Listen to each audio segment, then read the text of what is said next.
morning, and welcome to another session of Love is Patient. I'm so glad that you chose to join me today. Today, I am going to recap the very powerful interview that we did last week with my daughters, Dominique and Simone. What a powerful presentation, what a powerful conversation about each of their perspectives of our blended family. Thank you again for sharing in with me today, this morning. I welcome your comments. I welcome you to share in this discussion with me today. I thought that the conversation was just too powerful not to take a pause and just to recap some of the very important points that were brought up last week. Just a pause today. First of all, I'd like to pretty much go in order with the order of how we conversed last week. I'll just go in order of the important points that I wanted to extract and bring up today.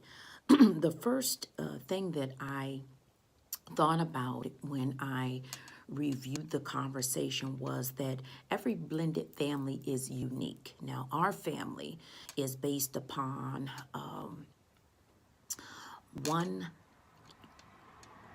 daughter coming into a situation where her father was marrying another woman. So she was in fact blended into this core family unit. After that, then we had more siblings. She had more siblings, so she had to not only share her father with a woman that she barely knew, but she had to also share her father with siblings that came quickly after that marriage union. So that's one unique situation. There are all types of blended family situations. So our experience is just based on that dynamic. However, I do want to recognize other situations, for example, where I grew up as a kind of like Dominique, being blended into a core family where it was my dad.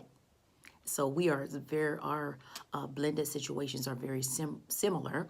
My dad has married a woman that I hardly knew, and we were about the same age.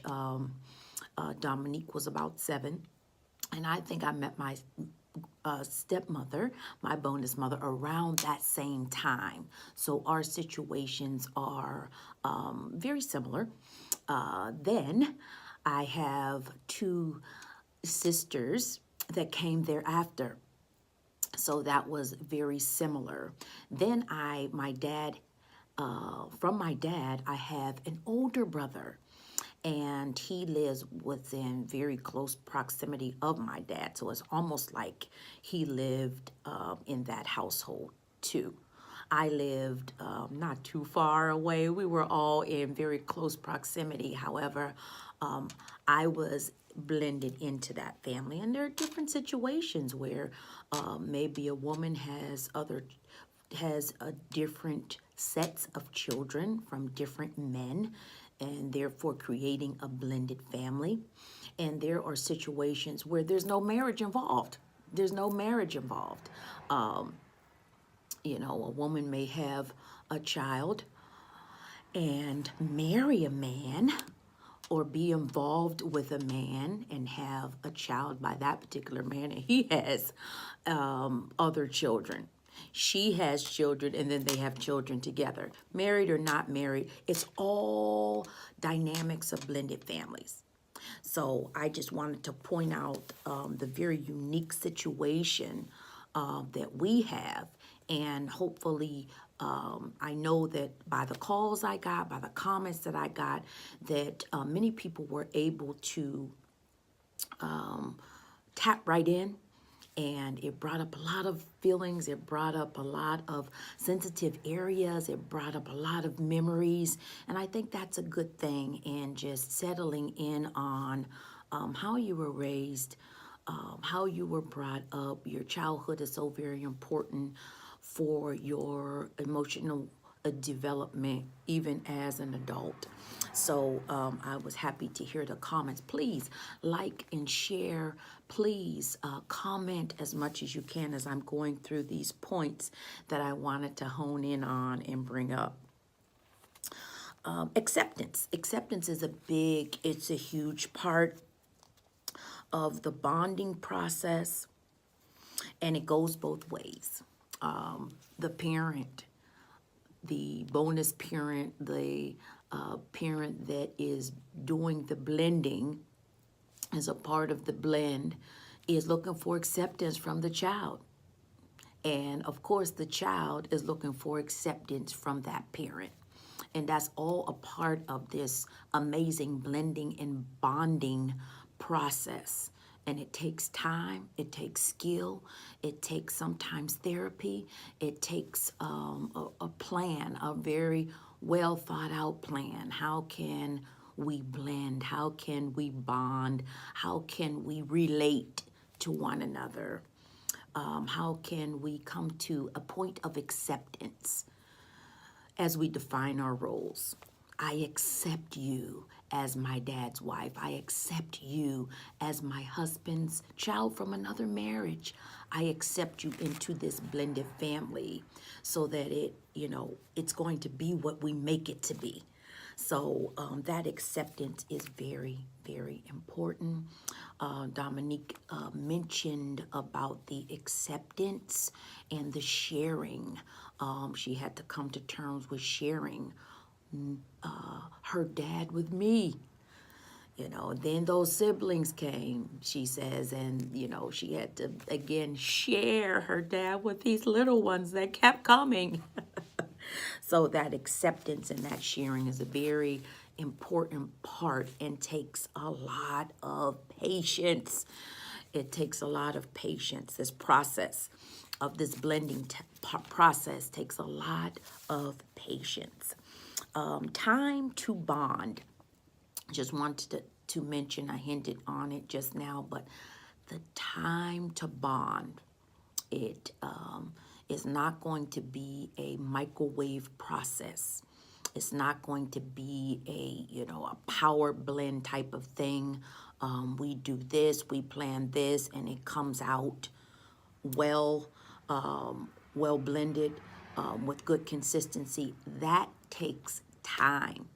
It takes an effort, and most of all, it takes patience, because when you put forth an effort and it doesn't turn out the way that you want it to turn out, you got to try something else. You got to try some things until it works, until it mixes, until it blends, until it is effective, because there's all different types of feelings going into this. There's all different types of backgrounds going into this blend. There's all different types of thoughts, all different kinds of thoughts about expectations. What is expected in a family? When I go to my dad's house, what do I expect? When I'm back at my mom's house, what do I expect? Okay, when we come together, what does that look like in my mind? And does reality match up with that?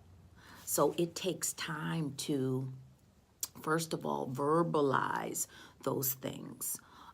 It takes time to realize if those things can really be a part of our present reality, or is it something that we can work towards? So these things take time. Getting to know all parties are very important in the bonding process over the course of time. When you're dealing with two different homes, when you're dealing with two sets of siblings, as Dominique talked about, she has two sets of siblings, and those sets just happen to be all male. She has two sets of brothers, and at the end of the day, although they come from different homes and backgrounds, she said they all treat her all the same, with all that love. and all the attention, and the part that she talked about was they really care for her. They care for her, and the way that they treat her, and what she feels around both sets are the same. So at the end of the day, we're all family. It's proof. We're all family, no matter where we come from. We are all family. So that was one aspect of it. Getting to know each other is very important. There are some people that have situations where they're not really able or willing to get to know a set of siblings that maybe it's just not a time, maybe things are hurtful, or just maybe it's just distance might cause you not to be able to meet with and spend enough time with a certain set of siblings that you would really like to. Had they been in close proximity, you probably would have. So distance is really something. I was talking to my sisters just this week, and we were talking about the fact that our older brother lived in California during the early part of his years with his mom, and his mom had children. So we have this older brother that we're wondering, we often wonder about his siblings. We feel a certain way about losing him. I did not indicate to my audience at large that I lost my brother when I was 23 years old and he was 26. So we have a brother, and from our brother, we have two nieces. And then on the other side, he had siblings. So he spent time with them, he spent time with us, but we were not able to ever meet his siblings. So that was something that we were talking about here recently. So it's just great to get to know each other too, because you are connected by a common thread. Either you have the same mother, you have the same father, or you have a sibling that's in common. Okay? So it's important to lay some things aside and just to go and meet and spend some time with your family, because at the end of the day, we all family. We are all family. All right, language is important. This is a very important part. Simone mentioned it. We were never taught, I was never taught to say step or half. On this show, I do use step and half as referring to my family just for definition purposes. And I was, those words, that verbiage was very offensive to my sisters, and I had to really apologize. They questioned me on it, and I had to apologize and let them know I ain't changed, not a bit. I love them, and I respect what my dad taught us. He taught us never to say half. You're not half sisters in my book. You are sisters, period. So I think that language is very important, and I have to apologize to my audience at large. I felt bad after I described my two sisters as my half sisters. I felt bad because I was never taught to use the word half when it came to describing my relationship with them. We have been taught that way, and we coexist that way. We are just sisters. We don't discuss the differences. We don't discuss what made us sisters. We don't discuss all that. We just know we're sisters. And our dad, it was engraved in his mind to keep his family together. Although he had 3 sets of children, he kept us all together. And you'll hear more about that when I have my sisters on. So language is important. Of course, we understand, the facts. We understand that how I came to be, how they came to be.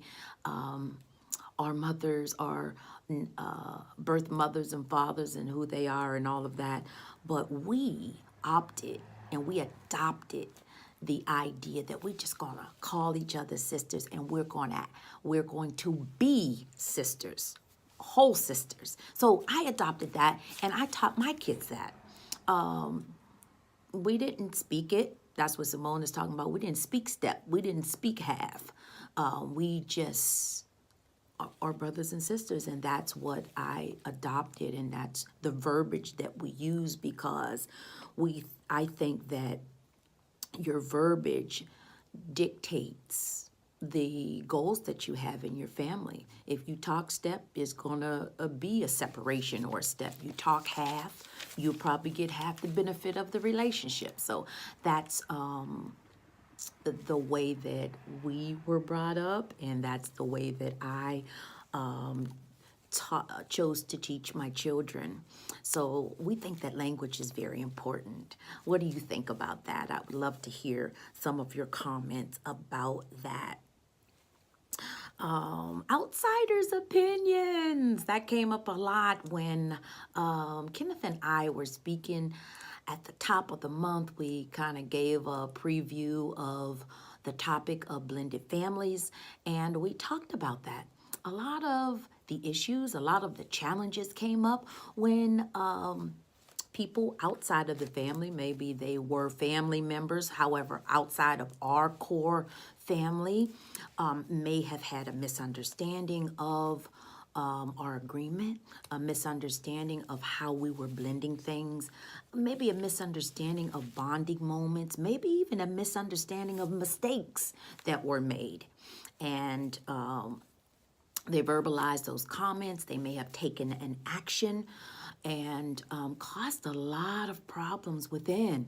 So it's, if you're listening and you are not a part of a blended family, kind of be sensitive to what goes on and what their goals are. And before you make any moves, maybe it would be a good idea to discuss your concerns and term them as concerns.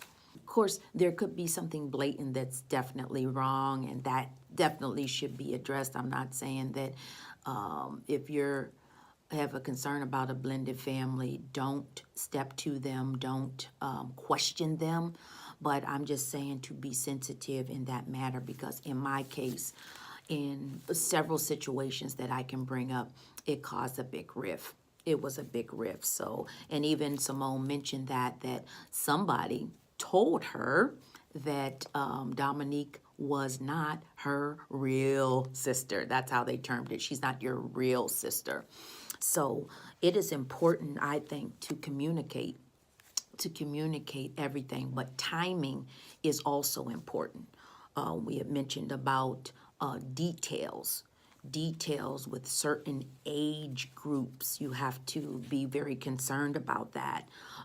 You have a toddler, a young person, maybe they don't need all the details about the family biological tree. They might not need all of those details. It just might be a time where you describe to them about your family, and that it's maybe extended, and that everybody is a part of the family, and you might talk about certain roles. But it might not be time to unveil all the details about how everybody got here and how everybody is being blended together. Even in my family, there are different dynamics with all of the children. Dominique she was the child that was blended into the core. And that we mentioned last week, Kenneth III, Shaka, and Simone didn't know anything about anything because she came into our family and was being blended in as they were born and they were growing up. So they didn't know anything about that until, we introduced her mom into the picture.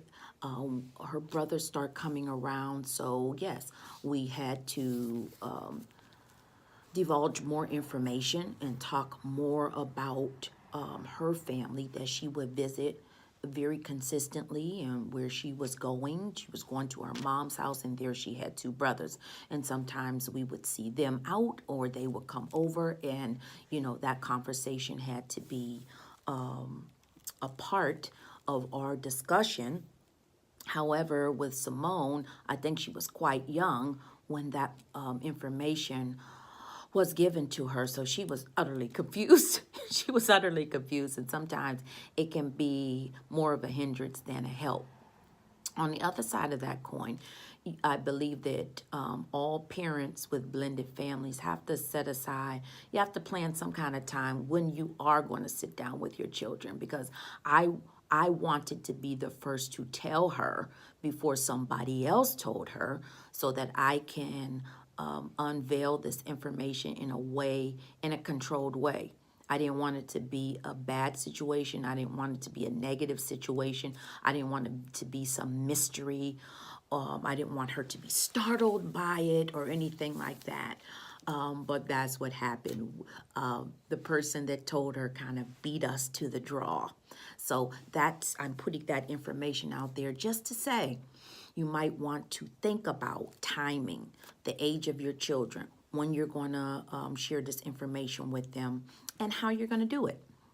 All right? It doesn't have to be a negative thing. It doesn't have to be a mysterious thing.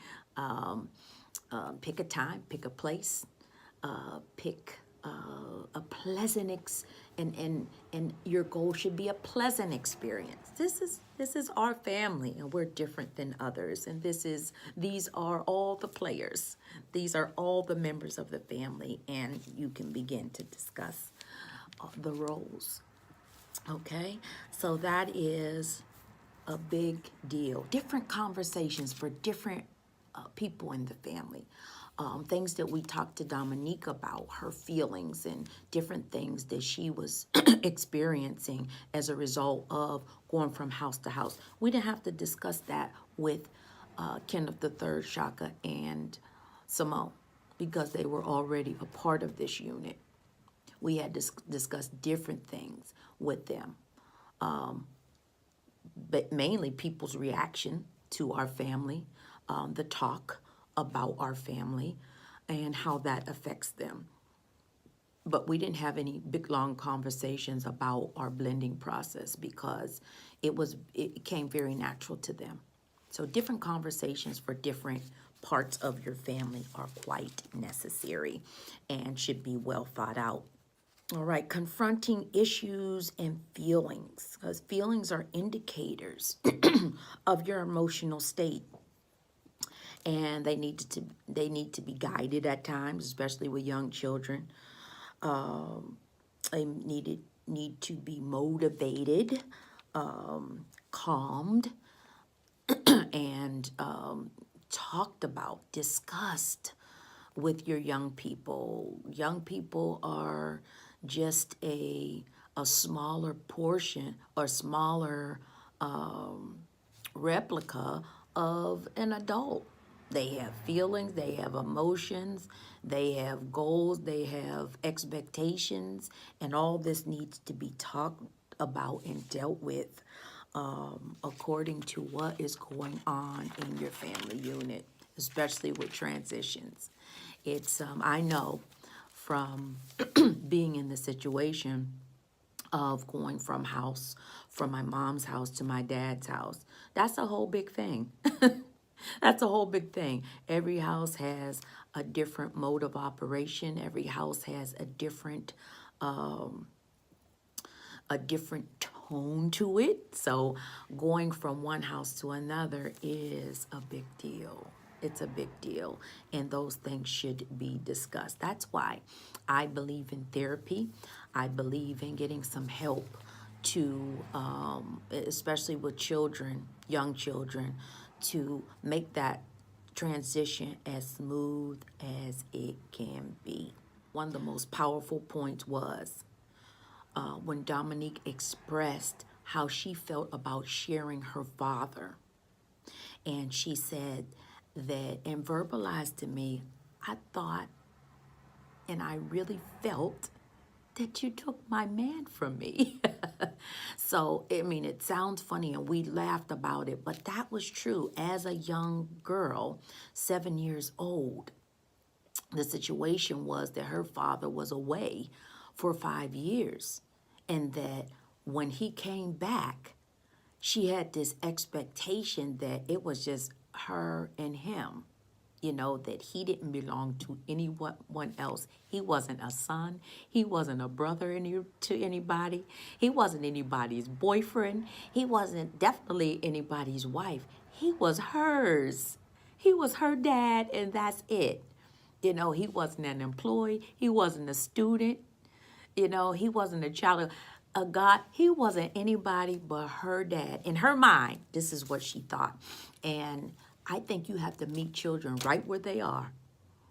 You have to meet them right where they are and let them know that is beautiful that you think so highly of your father, and you should. However, your father is a son. Your father has 2 sisters. He's a brother. Your father is employed.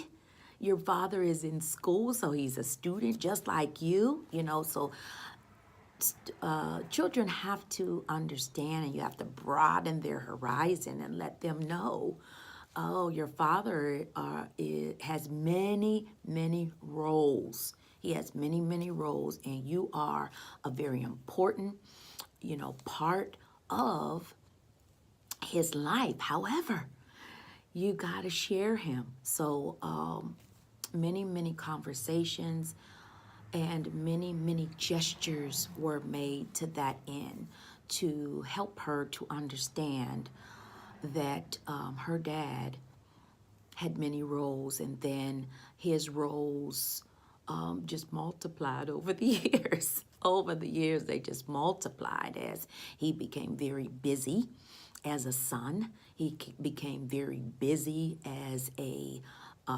child of God, trying to obey his assignment, which caused him to be out of town. And he became 3 other children's daddies. So she had so much to come to terms with. So I so respect the conversations that we had. I so respect the fact that she verbalized, hey, bonus mom, I feel like you took my man and you had other kids, so I had to share. She talked about the solid piece being broken down. Okay, so I really respect that. And I wanted to acknowledge that in her life, just to take her just a little further in her understanding of who her dad is, and how he continues to evolve to this day. He's into so many different things, mentoring and his fraternity, and now he's pastoring. So he's a pastor. All right. And then more recently, he's an overseer. So, his role, the number of roles he has just multiplied. And along with Dominique, Kendall the third, Shaka, and Samoa have to share him as well. So they share, that's part of their bonding. They're sharing their dad with so many other people, which is a big concern and a big issue with all PKs, that they have to share their father with so many people. Okay, so that takes a lot of communication. It takes a lot of sacrifice to allow for her to have private time. And we mentioned all of that. Allow her to have some private time with him. Allow each of my children to have private time with their dad, which takes away from my time, which takes away from his personal time, which, we have to kind of spread thin, but keep it healthy. So that is a huge part of communication and allowing your children to express how they feel. Oh, what a disservice I would have caused our relationship between me and Dominique if I would have shut her down while she was telling me how she felt, What a disservice we do to our children when you shut them down and tell them, oh, you're just a child. No. Yes, they're children, yes, but they have feelings that are very, very real and that are very extremely valid, and we have to address them. We got to address our children. So, in all this, it takes time, it takes defining roles, it takes reassurance, and it's a trial and error because what the best plan on paper may not be the most effective plan when it's played out. The best plan on paper. It looks great on paper, but when you play it out, you say, ooh, that didn't work. So do you quit? No. You go back to the drawing board, make another plan, based on what didn't work from the previous plan and make it work. Work it. Work it. Okay? So defining roles is very, very important in communicating and addressing the needs of children. Very, very important to define your roles and to let them know that sometimes these roles can be flexible, can be a little flexible, but it's important to define them, to set aside some time to allow them to accept the roles and accept what you're telling them. Give them some time, just like we as adults, we need time. When we hear about something, when a new concept comes to us, we need time to adjust and to kind of settle in with what we've heard and seen. And so do children.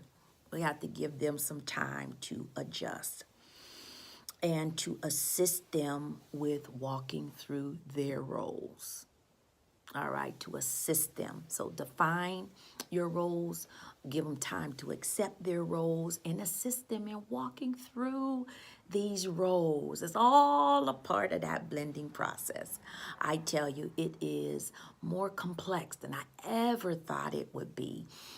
Coming from a blended family is much different. I mean, it gives you the relevance. You understand. I could see eye to eye with Dominique. We have been through some of the same things. Even we will talk a little later in a few weeks. We're going to talk about the death of a sibling. What that's like to lose one of your siblings, how that affects the family, how that affects the other siblings. A huge void. We're going to talk about that. And even in that respect, me and Dominique have something in common because we both lost our older brothers.